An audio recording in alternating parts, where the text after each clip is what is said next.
खबर यूपी के बलिया से है, जहां बलिया के सलेमपुर लोकसभा के मनियर के ऐलाशगढ़ गांव में चुनाव प्रचार के दौरान पहुंचे बीजेपी से तीसरी बार सांसद प्रत्याशी रविंद्र कुशवाहा और बासठी से बीजेपी विधायक केतकी सिंह। वहीं विधायक केतकी सिंह सरेआम मंच से सभी राजनीतिक दलों को बताया बिच्छू और घोपरास और कहा कि आपके खेतों में फसल अच्छी लगती है तो खेतों में कौन घूमता है। घोपरास आई और फसल को चर कर चला जाएगा, इसलिए मोदी के लिए ये घोपरास निकले हैं। जब घोपरास निकलते हैं तो आप सब क्या करते हैं, लाठी डंडा लेकर सभी घोपरासों को भगाइए और यह गांव 1 तारीख को मोदी जी के वोट दीजिए। वहीं बीजेपी प्रत्याशी रविंद्र कुशवाहा से सवाल किया गया कि सपा प्रत्याशी रमाशंकर राजभर के बयान पर बोले। रविंद्र कुशवाहा ने कहा कि रमाशंकर विद्यार्थी को हम आमंत्रित करना चाहते हैं कि हमारे घर आ जाएं और हमारे क्वेश्चन के बाद तुरंत चालू हो गई। अगर उनको दिक्कत है तो मैं उनको बढ़िया से नहलवाएंगे और ठीक से उनकी साफ सफाई हो जाएगी। वहीं राहुल गांधी ने ट्वीट किया था कि संविधान और लोकतंत्र खतरे में है के सवाल पर कहा कि संविधान तो तब था जब उनकी दादी पूरे देश में आपातकाल थोप दिया था, देश के नेताओं को जेल में बंद कर दिया था, पूरे देश में तानाशाही लागू हो गई थी और पूरे देश में संविधान को स्थगित कर दिया गया था। बाबा साहब भीमराव अंबेडकर के द्वारा बनाए गए संविधान का जितना अपमान कांग्रेस और इंदिरा गांधी ने किया है उतना किसी में हिम्मत नहीं की कोई उतना कर पाएगा। और जो सम्मान संविधान का भारतीय जनता पार्टी करती है, हमारे नेता नरेंद्र भाई मोदी जी करते हैं। जिस तरह से गीता और कुरान, महाभारत, रामायण को हम करते हैं वही हमारे लिए वेद है।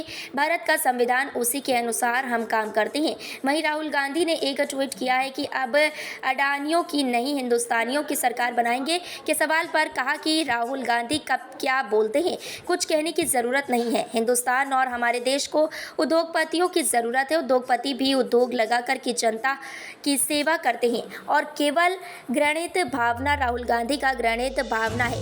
यह देश विरोधी बयान है और देश को कमजोर करने वाला बयान है। अभी देखा जा रहा है कि का जो विद्यार्थी है उन्होंने कहा कि जब सांसद जी संसद में थे उन्होंने कहा था कि हमारे गांव की टंकी में पानी नहीं आ रही है, तो अगर हम जीत गए तो फिर इस बार उनके सबसे पहले टंकी में पानी भरेंगे। रमाशंकर विद्यार्थी को हम आमंत्रित करना चाहते हैं कि हमारे घर आ जाएं। हमारे घर के सामने की पानी की टंकी वो क्वेश्चन के बाद तुरंत चालू हो गई। अगर दिक्कत है तो उनको आए, वहां पर नहलवाएंगे बढ़िया से, ठीक से साफ सफाई हो जाएगी। राहुल गांधी ने कहा है कि संविधान खतरे में। संविधान तो खतरे में तब था जब उनकी दादी ने पूरे देश के अंदर आपातकाल थोप दिया था, देश के नेताओं को जेल में बंद कर दिया था, पूरे देश में तानाशाही लागू हो गई थी और पूरे देश में संविधान को स्थगित कर दिया गया था। बाबा साहब डॉक्टर भीमराव अंबेडकर के बनाए गए संविधान का जितना अपमान कांग्रेस ने और इंदिरा गांधी ने किया है और कांग्रेस ने किया है, उतना कभी किसी की हिम्मत नहीं की कर पाएगा।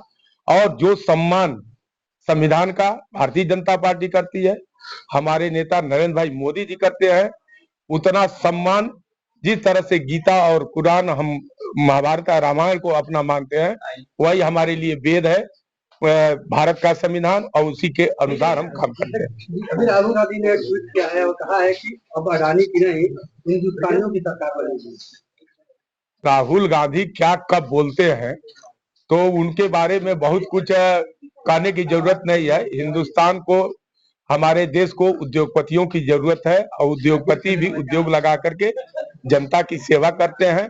और केवल घृणित भावना, ये राहुल गांधी का हम कह सकते हैं घृणित भावना है और ये देश विरोधी ये बयान है और देश को कमजोर करने वाला बयान। पंडित जी बतावत रहून ओकरा लेखा बिच्छू लेखा बतावत रहून यही तरह ये ऊ हवन सर हमने के कहल जाला जब खेत में फसल बढ़िया लागेला तो कौन चीज चलेला, घोपड़ास। देखले बड़े लोग आई हमें फसल चढ़ते चल दी। यही तरह मोदी जोन काम करत तरन 10 बरिस से आए वाला 5 साल में ही जानो तरन सर कि अगर मोदी प्रधानमंत्री बन जाए तो घरे घरे आवास, शौचालय, राशन, पेंशन सब दे दी। ऐसे ही मैं घोपड़ास निकल ले पड़न अब अपना अपना घर से। घोपड़ास निकलेगा तो भैया आप सब क्या करे नहीं जा, लाठी लेके हाके नहीं जा तो हाथ के बगल में ही कि मैं दूसरे पार्टी वाले को प्रशासन के कि मैं गांव मोदी जी के वोट 1 तारीख के